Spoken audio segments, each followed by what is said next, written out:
¿De qué manera amó Dios al mundo? Esta es la tercera parte, la continuación. Había quedado en la segunda parte donde decía que Adán no fue engañado y había hablado el asunto del Edén. Y ahora voy a continuar con esta tercera parte, donde también ya lo hablé también en la primera, donde hablaba acerca de estos dos mundos paralelos que coexisten simultáneamente, donde también expliqué que no fue que Satanás vino a sabotear de alguna manera el mundo perfecto, el mundo bueno en gran manera, como dice la Escritura, que Dios había creado. No fue así realmente. Porque si leemos bien el Génesis, nos damos cuenta que fue donde habían tinieblas, donde había oscuridad, ese mundo donde habitaba Satanás, fue allí donde Dios vino a encender la luz. Dijo, sea la luz, lo primero que hizo. Lo primero, sea la luz. Vino a encender la luz en medio de la oscuridad, que era ese mundo oscuro donde Satanás habitaba, ¿sí? Y solamente entender esto que nos dice la Escritura en el primer versículo, bueno, en el segundo, primero y segundo versículo. Y como luego dice que separó, hizo una división entre las tinieblas, ese mundo de oscuridad, y el mundo que él iba a empezar a crear, un mundo paralelo, lo separó desde un principio. Lo separó de un principio. Esto sí, obviamente, es a modo espiritual, por supuesto, porque no es que existan dos planetas Tierra, eso está clarísimo, ¿no? No hace falta explicarlo mucho. Pero dentro de este mundo en el que habitamos, donde estas cosas que antes no se veían, que eran todas espirituales, como dice Hebreos, que el mundo fue hecho, todo lo que existe, el universo fue constituido de lo que no se veía, pues se hizo físico. Se hicieron de esas cosas espirituales, se hicieron de forma física, del reino de los cielos como del reino de las tinieblas. Ambas cosas, no solamente una sola cosa, no solamente del reino de los cielos, también del reino de las tinieblas, porque vuelvo a decir, esta es la parte que la mayoría de los teólogos se resisten a entender y piensan que es todo un mismo asunto, y que Dios está involucrado con el mundo en el sentido de que Él amó todo el mundo, así como dice Juan 3:16. Bueno, Juan 3:16 es este mundo azul. Es este mundo azul, el mundo que Él creó paralelo, donde Él plantó allí en ese huerto, que es ese Edén, que es un reflejo de la Nueva Jerusalén. Allí plantó al hombre, a Adán. Entonces fuimos nosotros, de alguna manera, donde Él nos plantó a nosotros, que Él dice que así como Él es luz, nosotros somos luz. Nosotros vinimos a deshacer, como dice la Escritura, Jesús vino a deshacer las obras de Satanás, o en otras palabras, las obras de las tinieblas. Entonces, dicho esto ya lo he dicho anteriormente, pero esto a modo de resumen de lo que he dicho anteriormente. Este es el mundo, este mundo azul, este es Jacob. Este es Jacob. Jacob es un principio. Es un principio, que Jacob también hace alusión a Israel, Israel hace alusión a él, Israel es él. Y este otro mundo oscuro, este es Esaú. Este es el principio de Esaú. Este es el mundo que él aborreció. Este es el mundo por el cual Jesús dice, no te ruego por el mundo, no te ruego por este mundo. Sin embargo, por el mundo de Jacob dice que a este mundo fue el que él amó. De tal manera amó Dios al mundo, que dio su Hijo por este mundo azul, y por este otro mundo dice, no te ruego por este mundo, sino te ruego por lo que me diste. ¿Cuál fue lo que me le diste? Los que estaban en el mundo azul, digamos, en el mundo de luz, el mundo que él creó, que él plantó, ¿sí? Bueno, entonces, ya para continuar con esto, que también he dicho en la primera y segunda parte, que la Escritura, esto es algo que digo yo, esto es algo que digo yo, y esta es la conclusión mía personal a la que yo he llegado. Muchos podrán pensar que no es así o no aceptar esto, pero esta es una conclusión mía personal, que la Escritura, la Biblia entera, todos los libros de la Biblia forman una gran historia en forma de parábola. una sola historia, no muchas historias, sino una sola historia donde Dios nos ha querido contar su maravilloso plan, no solamente el plan de salvación hacia nosotros, pero también el plan que tiene con este otro reino de la oscuridad al cual Él vino a deshacer, Entonces ahí, dentro de esta parábola, Él nos está contando su plan de salvación, nos está contando el plan que tiene con este mundo, pero también nos está revelando su carácter, sus atributos, quién es Él, y nos los ha querido contar a forma de muchas historias, pero al final organizando una sola historia a través de los personajes bíblicos, de las historias, de todo lo que podamos leer en la Escritura, hasta las cosas más pequeñas, más insignificantes que no nos podamos imaginar, y que a veces están tan alejadas una de la otra. Me refiero a alejadas, me refiero que algunas están en el Génesis y otras las vamos a encontrar en las cartas de Pablo, o las vamos a encontrar en el Apocalipsis, ¿no? Distantes, ¿no? En el tiempo. Sin embargo, están totalmente unidas, como esta palabra, este versículo que dice que Jesús vino a deshacer las obras del diablo. Entonces, siempre que leemos este versículo, al menos a mí me pasa, yo creo que a la mayoría, pensamos que eso que Jesús vino a deshacer fue en el momento que se hizo presente hace 2000 años, pero eso no es así. Él vino en el momento, antes de que inclusive el hombre fuera creado, en Génesis 1, en Génesis 1:2, cuando Él dice, sea la luz, ahí ya empezó a deshacer la oscuridad, porque donde se enciende la luz, las tinieblas desaparecen, o a donde hay oscuridad y se enciende la luz molesta a los que viven tanto tiempo en oscuridad. Como lo he dicho anteriormente, si tú estás mucho tiempo en oscuridad, cuando estás durmiendo o cuando llevas mucho tiempo y alguien te enciende la luz molesta, molesta. Entonces Él vino, digamos, no fue que Satanás vino a sabotear el mundo de Dios. Dios vino de alguna manera, dicho en estas palabras, aunque no es así, pero a sabotear ese mundo de Satanás, a deshacer las obras de Él. Y allí nos plantó a nosotros, y así como Él es luz, nosotros somos luz. Entonces, en esa gran parábola, el reino de los cielos es semejante a ese relato de la creación, ¿no? Ahí está relatándonos en forma de parábolas su plan, ¿no? El reino de los cielos es semejante a la creación del hombre y la mujer, allí donde Él hizo, como lo he explicado en las presentaciones anteriores, ¿no? Donde Él de alguna manera se replicó, hizo como una réplica de sí mismo en la persona de Adán, ese Adán que es una figura de Cristo, que lo representa a Él en todos los sentidos, en todo lo que hizo Adán. Bueno, en la desobediencia, lo que pasa es que esa desobediencia de Adán, en esa desobediencia ya no es tal desobediencia en sí, y eso ya lo expliqué anteriormente, Entonces, ¿cómo podemos comparar a Cristo con la desobediencia? Bueno, es que realmente lo que hizo Adán no fue un acto de desobediencia, aunque lo podamos ver así porque está contado en forma de narración, en forma de casi, digamos, alegórica, en el sentido, no digo alegórica en el sentido de que no sucedió, digo alegórica en el sentido de lo que está haciendo Adán es lo que nos va a relatar lo que luego venía a ser Cristo, lo que el verdadero Adán iba a ser luego 2000 o 4000 años más tarde después de Adán, ¿sí? Que era entregar su vida por su amada, por su Eva. Por la Eva de Cristo es el pueblo, el único pueblo que Él amó, el único pueblo que Él escogió, y no quiso otra Eva.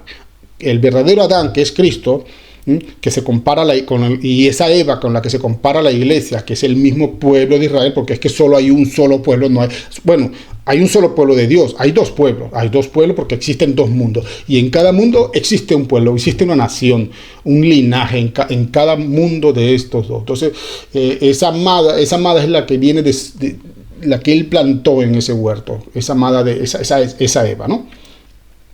Entonces, el reino de los cielos también es semejante a la entrada del pecado en el mundo. Claro que sí, esa entrada ¿por qué Dios? Hay un texto anterior que he puesto en la presentación anterior donde dice que Adán no fue engañado.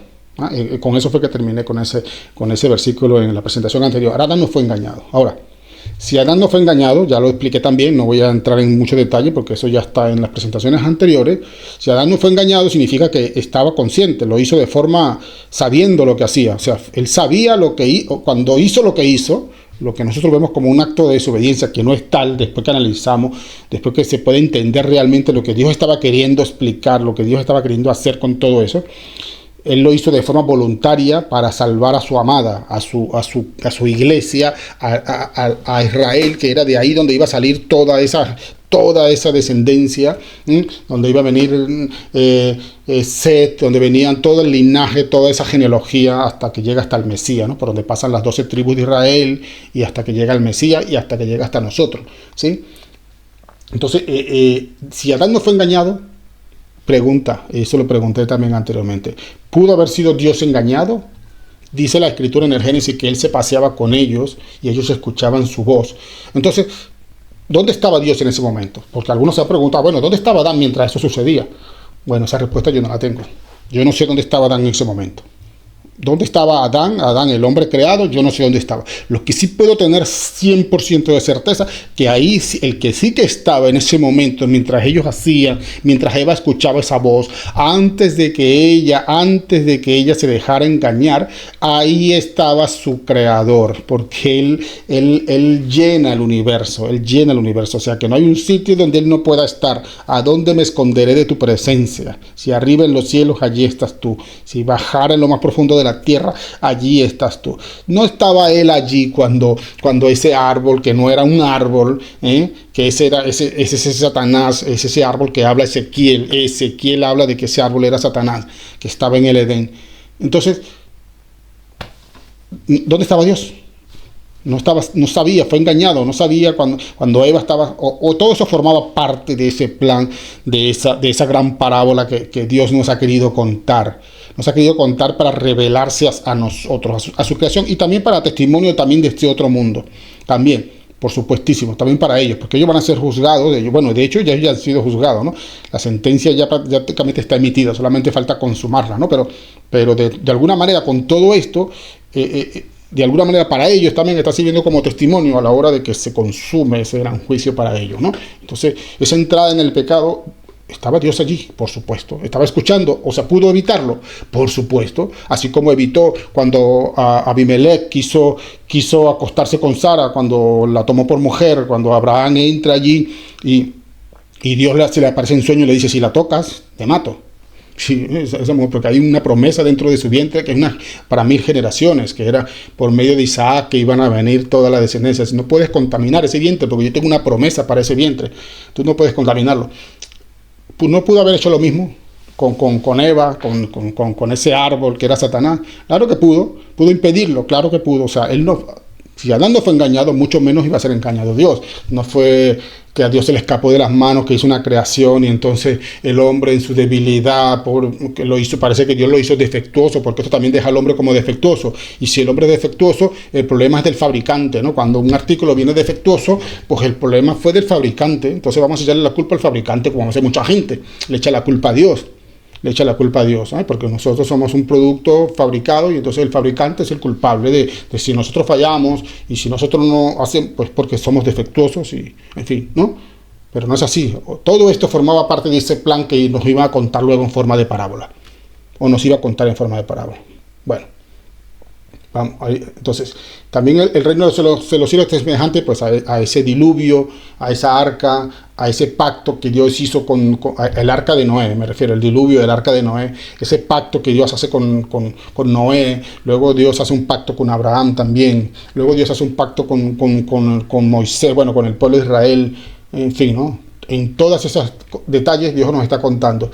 También es semejante ese reino de los cielos a ese tabernáculo que dice que es figura de lo que hay en el cielo. Cuando le dice a Moisés que se cuide de hacerlo tal cual como Dios se lo ha especificado allí en el monte Sinaí, que lo haga tal cual con las instrucciones que Dios le ha dado. Entonces la ley, por medio de la ley también, en cada ley escrita, los 613 mandamientos que tiene la Torá, en cada una de ellas hay un mensaje, hay una enseñanza, hay un principio que Dios quería o quiere que nosotros atendamos o aprendamos a través de ello, pero nosotros nos hemos quedado, como he dicho anterior, en la presentación anterior, en esa parábola que cuenta Jesús de las aves del cielo que no siembran ni cosechan, y habla de los lirios del campo que ni Salomón se vistió. Entonces nosotros nos hemos quedado en esta gran parábola de Escritura, nos hemos quedado mirando las aves, nos hemos quedado mirando los pajaritos, nos hemos quedado mirando los lirios, o sea, nos hemos quedado mirando todas esas historias de la ley. Mira cuánto debate hay acerca de la ley, solamente ya hablando de la ley, ¿no? La ley escrita en tablas de piedra, ¿no? Que si debemos guardarla, que si no debemos guardarla, y cómo debemos. Mira, los judíos todavía hasta el sol de hoy, todo el ritual que hacen para levantarse, hasta para levantarse de la cama, cuando se levantan, si escuchan a los judíos hablar, cómo se tienen que poner un zapato primero, amarrarse la cuerda del otro primero, antes que el izquierdo, antes que el derecho, así, porque y le hacen una interpretación de las leyes, de esas leyes que Dios ha establecido, ¿no? Del Shabbat, del sábado, que si puedes hacer esto, que si tu burro se cae en un agujero un día sábado, lo puedes sacar, no lo puedes sacar, cuántos pasos puedes caminar, puedes encender la luz en un sábado, no lo puedes encender, en fin, ¿no? Se han quedado mirando los pajaritos y los lirios sin prestar atención, sin detenerse a escuchar lo que Dios está queriendo revelarnos a través de esa gran parábola, ¿no? Con todos estos detalles, sobre todo con el tema de la ley, el diluvio, porque Dios arrasó con ese mundo, porque Dios, luego cuando el pueblo de Israel entra en Canaán, porque Dios manda a exterminar todas esas naciones, todos esos pueblos, todos esos niños, todos esos bebés, todos esos animales, qué culpa tienen los animales, en fin, ¿no? Porque nos hemos quedado mirando los pajaritos, No hemos querido detenernos a ver qué es lo que Dios quiere enseñarnos a través de todas esas historias, todas esas experiencias, todos esos personajes, ¿no? ¿Ves? Esos personajes históricos. A través de la naturaleza también, a través de la naturaleza. Dice Romanos capítulo 1 que la misma naturaleza da testimonio de que Él existe. Quiere decir que si nadie nos hablara de Dios, no hubiera nadie evangelizando, la propia naturaleza da testimonio de que Él existe. O sea, Él se ha revelado también a través de la naturaleza. Entonces, no hay excusa. No hay excusa, no, es que se fue al infierno porque no le evangelizaron, porque los evangelistas no cumplieron con la misma naturaleza. Si nadie le hablara de Dios a alguien, la misma naturaleza da testimonio de que existe un creador. O sea que no hay excusa, no hay excusa. Los animales también, los animales en forma figurativa, como a veces comparan al mismo Jesús con ese león de la tribu de Judá, cómo comparan a Satanás con una serpiente que no es una serpiente, que era Satanás, esa serpiente antigua que dice el Apocalipsis que se llama Diablo y Satanás, en fin, ¿no? En todo Dios ha querido revelar, en todo, en el mundo. En el mundo entero, ¿no? Ese mundo que dice que amó, ese mundo que dice que aborreció, uno que dice que son de este mundo, otro dice que ustedes no son de este mundo, los que son de este mundo, por eso Dios, el mundo los oye porque son de este mundo, por eso ustedes no los oyen, porque ustedes no son de este mundo. O sea, dos mundos que coexisten, cohabitamos ahí de forma casi paralela, y pase que casi no nos distinguimos porque estamos como en el medio de alguna manera, ¿no? Pero juntos pero no revueltos, como se dice, ¿no? Lo que pasa es que estos los grandes predicadores, los grandes teólogos que tienen tantos máster y tantos estudios teológicos, porque han querido estudiar a Dios con la ciencia, con la teología, a través de Hermes, donde viene la hermenéutica, donde hay, bueno, no quiero hablar de este detalle de la hermenéutica porque aquí no me quiero desviar, ¿no? Pero este asunto de la hermenéutica, si estudiamos quién es este Hermes, de donde sale el término hermenéutica, vamos a dar cuenta cuál era la intención de este dios mitológico, griego, de donde viene toda la filosofía, donde viene toda, bueno, una historia ahí que hay que entender, y esto como el mismo pueblo de Dios ha caído en estas garras de este Hermes, dejándose arrastrar y llevar. Entonces han querido meter a Dios dentro de esa para estudiarlo, como se estudia el cosmos, como se estudia la naturaleza, como se estudia la ciencia. Entonces han querido estudiar, y Dios no está sujeto a nada de esas cosas. Dios no está sujeto a nada de esas cosas. No hay ninguna ciencia, ninguna herramienta hermenéutica. Yo no estoy negando de que algunas de esas herramientas sean útiles. No estoy negando que sean útiles, que sean buenas en algún sentido. Lo que estoy diciendo es que la mayoría de los teólogos han depositado prácticamente su confianza plena en estas cosas, ¿ah? Y se han olvidado de que Dios no se rige por estas cosas, sin importar, sin tomar en cuenta, hay un texto que dice eso, sin tomar en cuenta lo que digan los hombres o lo que piensen los hombres. Dios no toma en cuenta lo que tus estudios, tu intelecto. Dios le puede revelar hasta una hormiga si le da la gana su plan, ¿eh? Hasta esa mula con la que habló con Balaam. Dios puede utilizarla cuando los hombres se vuelven tan soberbios. Cuando los hombres se vuelven soberbios, Dios es capaz de utilizar una mula, una piedra la puede hacer hablar si Él quiere. Y eso la hermenéutica no lo explica. No le explica cómo puede hablar una mula o cómo puede Dios hacer hablar una piedra. Así que el reino de los cielos es semejante a una red que echada en el mar recoge toda clase de peces. Esta palabra peces es importante. Y dice, y una vez llena, la sacan a la orilla y sentados recogen lo bueno en cestas y lo malo echan fuera. Así será en el fin del siglo. Saldrán los ángeles y apartarán a los malos de entre los justos y los echarán en el horno de fuego. Allí será el lloro y el crujir de dientes. ¿Sí? Entonces aquí vemos otra vez esos dos mundos paralelos.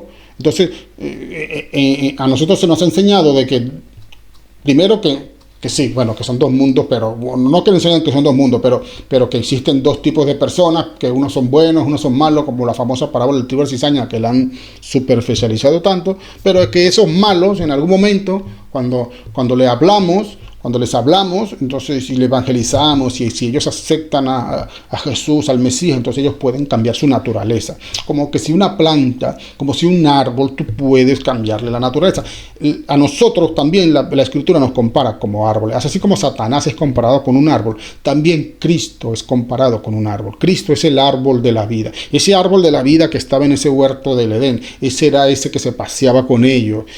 Lo describe en forma de árbol, como a Satanás también lo describe en forma de árbol, también lo describe en forma de serpiente, y tiene muchos títulos, pero en fin, ¿no? En fin. Entonces, pensamos que un árbol puede cambiar su naturaleza, y la Escritura nos dice claramente que no. La Escritura no dice nada que no. Primeramente, en Génesis nos dice la Escritura que cuando Dios hizo brotar los árboles, dice que la tierra produjera toda clase de plantas y árboles cuya semilla estuviera en ese árbol, y que diera fruto según su género. Eso fue la orden, digamos, que Dios dio a la naturaleza, ¿no? A los árboles, digamos, biológicos, ¿no? A los árboles, a la naturaleza, ¿no? ¿Sí? Pero resulta que en esa narración del Génesis, está utilizando a esos árboles que son literales, reales, luego para compararnos a nosotros también, a los seres humanos, que también tenemos una semilla. El hombre tiene una semilla que está en él y que va a dar un fruto según su género. Y esto es una ley inquebrantable que el ser humano ha querido romper, sobre todo en el Evangelio. En el Evangelio hemos querido romper esta ley sin darnos cuenta, porque no la hemos entendido. Es que no hemos entendido de que un árbol malo, dice la Escritura, que no puede dar frutos buenos. Es imposible, no hay manera, no se le puede cambiar la naturaleza, porque el único que puede hacerlo es Dios.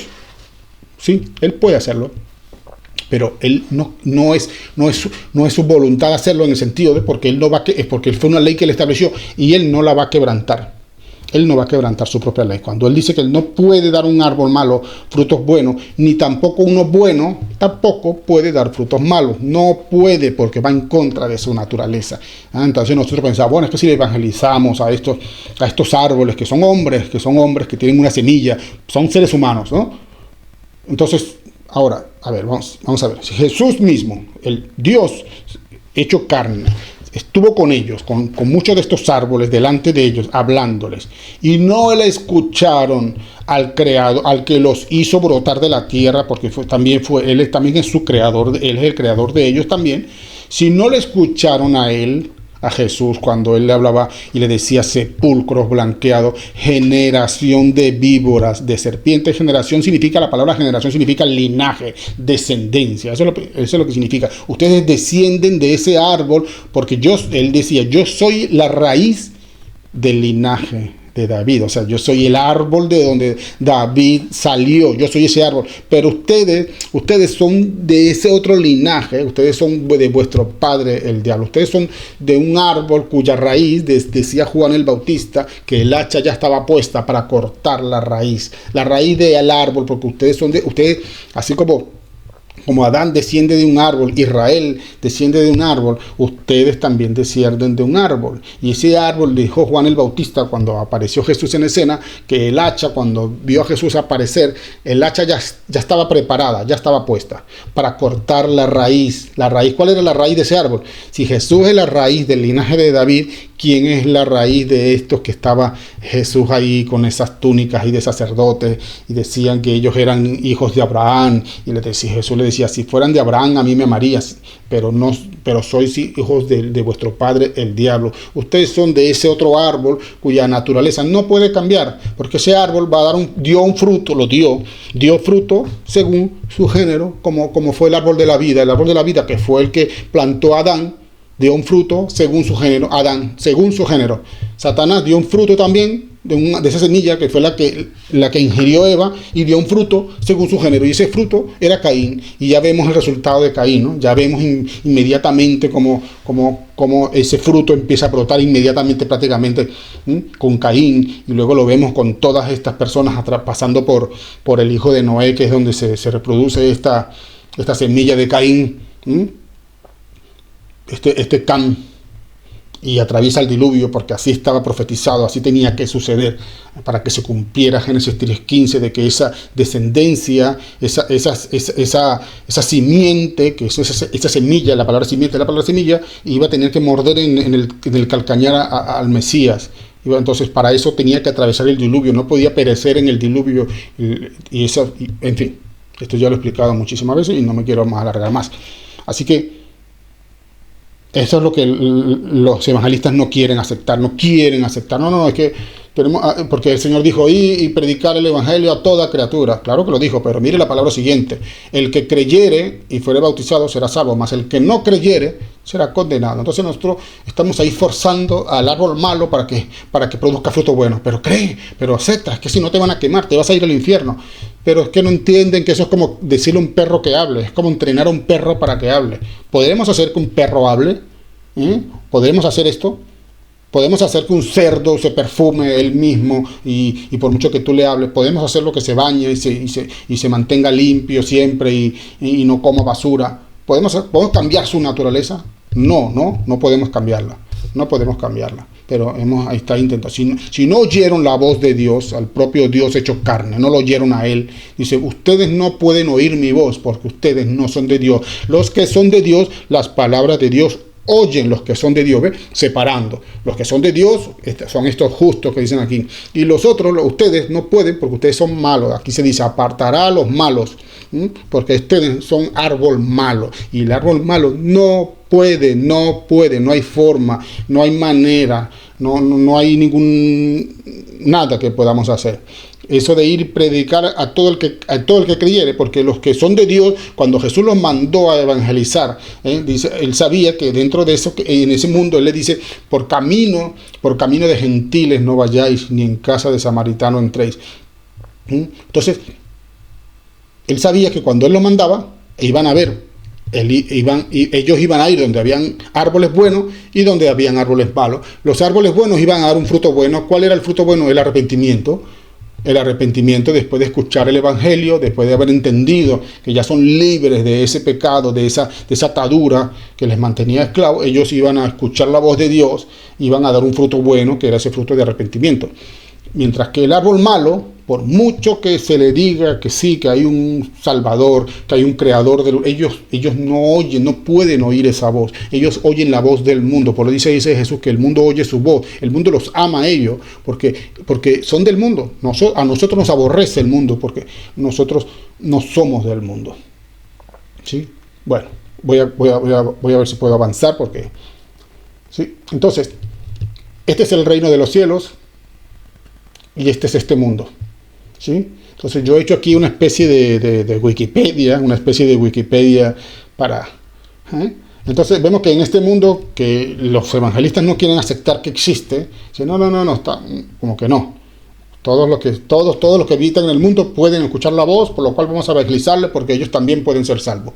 Bueno, este mundo, cuya capital, así como una Wikipedia, cuya capital ha cambiado mucho de nombre en toda la escritura, en esta gran parábola que Dios nos ha querido contar, pues ha tenido muchos nombres, ¿no? El primer nombre que tuvo fue Babilonia, ese gran nombre que fue a partir de la Torre de Babel, con Nimrod, el primer nombre que se rebeló contra, bueno, no el primero, pero el que tuvo un grande nombre, este Nimrod, de donde sale Babilonia. Luego es comparada también con Egipto, esa capital de este mundo. Egipto es una simbología del mundo, ¿no? Y luego en los últimos tiempos también pues Roma, ¿no? Roma. Grecia también tuvo, ¿no? Entonces esa capital ha ido evolucionando a medida que iba avanzando la escritura. Esa gran parábola, esa gran historia, los nombres van cambiando o van evolucionando. Entonces parece que con estos cambios nos despistamos, ¿no? Y parece que fueran otra cosa, pero no es lo mismo, es lo mismo. La superficie de este mundo es todo este mundo oscuro de tinieblas, esa es la superficie. Ciudadanía, la ciudad más poblada, pues el infierno, o es o lo será. O es o lo será. No sé si todavía, si ahora mismo todavía esa gente están allí o están esperando ser levantadas para enviarlas allí. Pero esa va a ser, o lo es, o será la ciudad más poblada de este mundo oscuro, de oscuridad, que Jesús vino a deshacer. El idioma oficial, pues la mentira, el engaño, la falsedad. Ese es el idioma oficial. Gentilicio, mundano. El principal gentilicio que tienen los que habitan en ese mundo es mundano. Por eso a un creyente, cuando se aparta de Dios, se le dice mundano. Se fue al mundo. ¿Pero a qué mundo se fue? ¿Se salió del planeta? Es que lo decimos con nuestra palabra, pero al mismo tiempo no entendemos ni lo que estamos diciendo. Se fue al mundo. Es como que sí, cruzó la frontera de estos dos mundos. Bueno, de alguna manera simbólica puede haber sido así, ¿no? Puede ser así simbólicamente, ¿no? Cruzamos la frontera y nos cambiamos de mundo, porque nosotros somos de este mundo, no somos de ese mundo. Y cuando alguien se aparta de Dios, parece que cruza la frontera y dice, bueno, es que ese mundo de oscuridad me gusta más, ¿no? Pues ese gentilicio es mundano. También se le llaman cabritos a los habitantes de ese mundo oscuro. Se llaman cabritos, se le llaman cizañas. Tiene muchos nombres, como digo, va evolucionando el nombre, pero es un mismo principio. Se le llama vasos de deshonra, vasos que Dios puso para deshonra, para ser quemados en el fuego, para ser atados en manojo, para ser apartados a la izquierda. ¿Ves? Como hizo Dios en un principio, Dios separó en el principio la oscuridad de las tinieblas. Pues en el final va a ser lo mismo, Entonces, forma de gobierno. Pues un principado demoníaco, es un principado, no es un reino, aunque se asemeja, parece un reino, pero no, realmente no es un reino porque hay un solo rey. Hay un solo rey que gobierna inclusive dentro de ese mundo. Dentro de ese mundo de oscuridad existe un solo rey, no hay dos reyes peleándose y que a ver quién gana. No, hay un solo rey que gobierna sobre todo imperio y sobre toda potestad. Todo poder, toda potestad se me es dada en el cielo, en la tierra, en todo. Dios es el rey. Entonces, moneda oficial de este mundo de oscuridad, las riquezas engañosas, los afanes de este mundo para conseguir y atesorar y acumular, y mientras más tengo, más quiero. Mira, ahí están esos grandes poderosos ahora en la tierra peleándose. Ya tienen todo lo que el ser humano puede necesitar para vivir 1000 vidas, pero ellos no se conforman, ellos quieren más, siguen robando, siguen estafando, siguen acumulando. Siguen acumulando como si fueran a vivir eternamente, Entonces, moneda oficial, pues esas riquezas engañosas. El rey, bueno, este rey lo pongo yo aquí entre comillas, porque él quiere ser un rey, él quiso imitar al rey de reyes, pero luego por eso fue lanzado del cielo. Ese rey, entre comillas, Satanás. Población, cantidad, la población que tiene, pues la tercera parte de las estrellas, dice la escritura, que fue arrastrada con su cola. Duración de este mundo oscuro hasta el tiempo de la siega, como lo dijo Jesús, el tiempo de la siega, que es el tiempo del fin, el fin del siglo. Tiene también diferentes nombres este final, fin del siglo, la siega, en fin, ¿no? El verano también se le llama el verano. Va a ser el final. Ahora, el mundo el mundo que... Aquí está Génesis 3:16. Aquí está una descripción ahora de Génesis 3:16. O una descripción de Jacob. Hemos visto antes una descripción de Esaú. De ese Esaú que es un símbolo, que es un...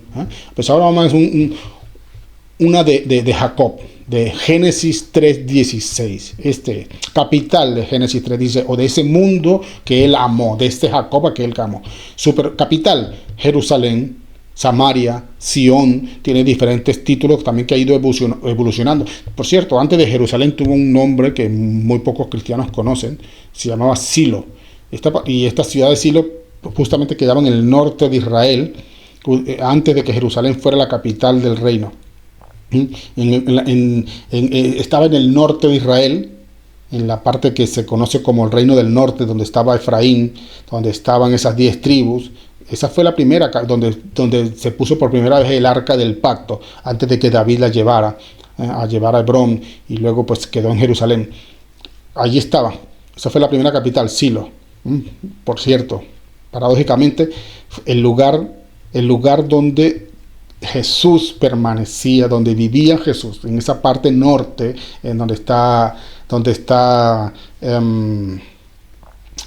Nazaret, esa región allí de Nazaret, allí cerca allí estaba Silo, y fue precisamente allí donde Jesús permaneció la mayor parte de su tiempo, aunque él nació en Jerusalén para que se cumpliera la promesa, en Belén de Judea, que queda allí cerca de Jerusalén, pero su mayor parte de su vivencia, de su vida, la pasó en Nazaret, en el norte, donde cerca estaba Silo.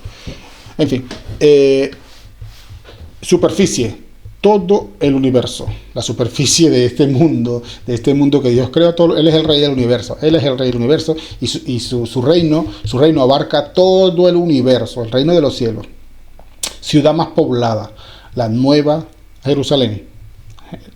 La verdadera Jerusalén, porque aquí en la tierra está Jerusalén, la capital de Israel, sí, pero como he dicho anteriormente, perdón, todo lo que era invisible, todo lo que no se veía, ahora se ha hecho lo que se ve, Entonces esta Jerusalén que hay ahora es la réplica de aquella que no se ve, o que no vemos todavía, pero que la veremos, esa nueva Jerusalén. Idioma oficial, pues la verdad, la que no le gusta al otro mundo, ¿no? La que el otro mundo no entiende. Es un idioma como el que habla ruso y el que habla español. No se entienden porque son idiomas completamente contrarios, ¿no? Gentilicio, pues han tenido mucho, también como he dicho, ¿no? Van cambiando mucho los nombres. Israelitas, hebreos, hijos de Israel, ovejas y trigo, también aquí en este mundo azul. Forma de gobierno, una monarquía. Esto sí que es una monarquía. Aquello es un principado, el otro mundo es un principado, donde habitan esos principados, esas huestes espirituales de maldad. Y este mundo es una monarquía donde hay un rey, donde gobierna un rey, ¿sí? Este reino de los cielos, y su moneda oficial, un tesoro en el cielo. Un tesoro que no se corrompe, un tesoro que la polilla ni hurtan. Esa es la moneda oficial. El rey, bueno, también diferentes títulos, como todo, ha ido cambiando, Yud-Hei, Vav-Hei, como se le conoce, o Yahvé, Jehová, también lo dicen los hebreos, Yeshua, Emmanuel, Adonai, Hashem no es un nombre, pero los judíos le llaman Hashem, pero la palabra Hashem no es un nombre, pero en fin, ese es el rey. Población, la cantidad, como las estrellas del cielo, la promesa que Dios le da a Abraham, esa es la población. Y duración, pues no tendrá fin, su reino no tendrá fin, gloria a Dios. Así que este es Juan 3:16, porque de tal manera amó Dios al mundo, a este mundo Dios amó, para que todo aquel que cree, ¿quiénes son los que van a creer? Los que oyen su voz, los que son de él, los que me diste, ni uno solo se perdió. Los que me diste, ni uno solo se perdió. Los que me diste, los que salieron de mi semilla, porque él era ese árbol, él es la raíz del linaje de David, él es la raíz, él es el árbol que tenía una semilla que estaba en él y que iba a dar un fruto según su género. Y esa semilla produce, esa semilla de esos árboles, ¿qué produce un árbol? ¿Qué produce la semilla de un árbol? Pues otro árbol. Y esa semilla de ese otro árbol que produce, pues otro árbol. Y así. Entonces nosotros también somos comparados como árboles. Entonces dice la escritura que el árbol bueno no puede dar frutos malos. No puede. Es en contra de naturaleza. ¿Sí? Entonces este es el mundo que Dios amó. Y luego el mismo Jesús en Juan 17:9 dice: no ruego por el mundo, no ruego por este mundo, no ruego. ¿Cómo dice que ama al mundo, pero después dice que no ruega por él? Tú amas algo y no ruegas por eso lo que amas, o estás hablando de otra cosa, que es lo que no han querido entender los evangelistas. No, es que Juan 3:16 dice que Dios amó a todo el mundo, amó a los cabritos, esos cabritos en algún momento se van a cambiar y se van a quitar ese traje y se van a vestir de oveja. No pueden, jamás un cabrito no puede cambiar su naturaleza, no podrá. Y piensan que algunos de nosotros hemos sido cabritos. Nosotros no hemos sido cabritos, jamás hemos sido cabritos, jamás hemos sido cabritos. Por mucho que nos hayamos revolcado en el pecado, así como Eva cayó en un pecado tremendo, pero sin embargo Adán la amó hasta el punto de dar su vida por ella, entregar su vida por ella. Así de esa misma manera, aunque nosotros sí, por ignorancia, por muchas cosas, nos hemos revolcado en el pecado, eso no nos ha convertido en cerdos, por habernos revolcado en el lodo. Y estos, ni siquiera que se bañen en lejía, estos cerdos o estos cabritos, ni siquiera que se bañen en lejía, no se van a convertir en ovejas. Ahora, en estos dos mundos, pues, mira, en este mundo, pues habita la luz, que esa fue la luz que él creó. En otro mundo, pues las tinieblas. En el primer mundo, en el mundo de la luz, pues está la mujer libre. En ese otro mundo está la esclava. Mundos opuestos, totalmente opuestos, principios que hemos visto en la escritura pero que no lo hemos entendido. El árbol de la vida, aquí está el árbol de la vida, el que produce frutos de vida, para vida eterna. Y aquí está el otro árbol que va a producir un fruto también según su género, cuya semilla está en él, y que va a ser el fruto que va a producir, pues maldad, lo que vemos en el mundo reflejado. Isaac, aquí vive Isaac, aquí está Isaac, el hijo, aquí está la promesa. La promesa es que Dios, este mundo que Él lo amó, Él dijo que ni uno solo se perderá, ni uno solo de lo que me diste. Y todo lo que me diste están aquí, por medio de Adán. Ni uno solo se perderá. Ismael, aquí está el hijo, según también, pero voluntad de varón, no voluntad según el espíritu, no según el espíritu como fue creado Adán. Jacob, aquí está ese amado, este es Jacob, aquí está Jacob. Y aquí está Esaú, el aborrecido.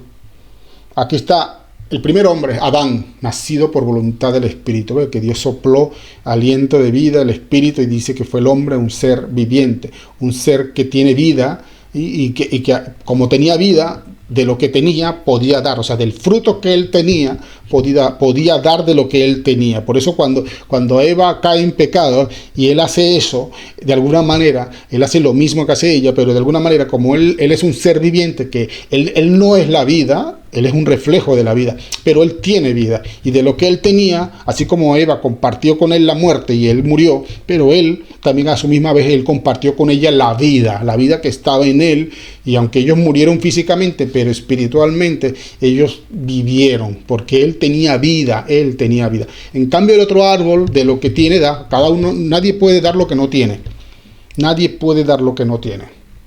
Ese otro hombre, Caín, ¿qué fue lo que primero que hizo? Fue quitar la vida. Nada de dar vida, sino quitarle la vida al que era la promesa por el cual tenía que venir el Mesías. Tenía que venir por medio de Abel. Pues cuando vio que esa promesa se iba a cumplir, su padre, cuando supo que esa promesa de aplastar la cabeza de la serpiente, Génesis 3:15, se iba a cumplir por medio de Abel, entonces manda a su hijo, ordena a su hijo, para que corte la raíz de ese árbol, para que corte el árbol, lo que no pudo cortar fue la raíz, Satanás cortó el árbol, sí, taló el árbol que era Abel. Lo que no pudo talar era la raíz. La raíz no pudo talar porque la raíz era el árbol de la vida. Y ese no hay hacha y no hay nada, no hay ningún leñador, no hay nadie que pueda derribar este árbol. Sin embargo, el árbol de su padre, el de él, dice Juan el Bautista que ella sí que se puso el hacha que está preparada para cortar esa raíz de ese árbol, de ese árbol. Aquí está pues Moisés el libertador en este mundo, y en este otro mundo pues está Faraón, ¿ves? Son conceptos, son principios, ¿eh? En este mundo vive Israel, el pueblo escogido, y en este otro mundo aquí está Canaán. Bueno, aquí está Canaán, Egipto, Babilonia, todos estos pueblos, ¿no? Desechados por Dios. Aquí vive la mujer de las 2 estrellas, de esas 12 tribus de Israel, aquí vive esa gran ramera, esa gran Babilonia. Aquí viven los benditos del Padre. Y en este otro mundo viven los malditos por el Padre. Aquí viven los vasos de honra. Aquí viven los vasos de deshonra. Aquí viven los judíos. Verdaderos judíos, los verdaderos judíos. Y aquí dicen, aquí están los que dicen ser judíos y no lo son. Apocalipsis capítulo 2, capítulo 3 lo reafirma Jesús mismo 2 veces. Estos fueron los famosos judíos que dice la escritura que mataron al Mesías. No es que los judíos mataron al Mesías. Bueno, Jesús está diciendo que esos que mataron al Mesías, aunque estaban vestidos de judíos y hablaban judío y hablaban hebreo y tenían, no, dice Jesús, dicen ser judíos, pero no lo son. Ellos son de ese árbol que yo prometí en Génesis 3:15 que su descendencia iba a morder el calcañar, iba a morder del Mesías. Son ellos, son estos que luego ellos se mezclaron con el pueblo judío y adquirieron la cultura, el idioma, todo. Pero Jesús cuando los vio, le reconoció, le dijo: generación de serpientes, ustedes yo los conozco, yo sé quiénes son ustedes. ¿Quién les enseñó a huir de la ira venidera? ¿Quién les dijo que van a escapar? ¿Quién les dijo? Pues nosotros los evangelistas hemos pensado, yo también lo he hecho mucho tiempo, que a estos, no, pobrecitos, ellos son malos, pero en algún momento, pues mira, hablándoles, ellos van a... ¿Quién les enseñó? ¿Quién les engañó a decirles que ustedes van a ser salvos? A que van a escapar de ese juicio que ya yo tengo emitido sobre ustedes. ¿Quién les engañó? Pues nosotros. Ese que le engañó parece que somos nosotros diciéndole: bueno, Dios te ama, arrepiéntete. Como que si ese árbol va a poder cambiar su naturaleza, como que si ese cabrito va a poder cambiarse en oveja, como que si ese cerdo se va a dejar de revolcar en el lodo. Pero bueno, obviamente esto lo hacemos con buena intención porque nosotros somos demasiado humanos. Somos tan humanistas, imagínate. Si a nosotros, en este humanismo en el que vivimos hoy, hubiésemos vivido el tiempo de Josué, el tiempo de Saúl, cuando Dios los mandaba a ellos a entrar en esas naciones y exterminar.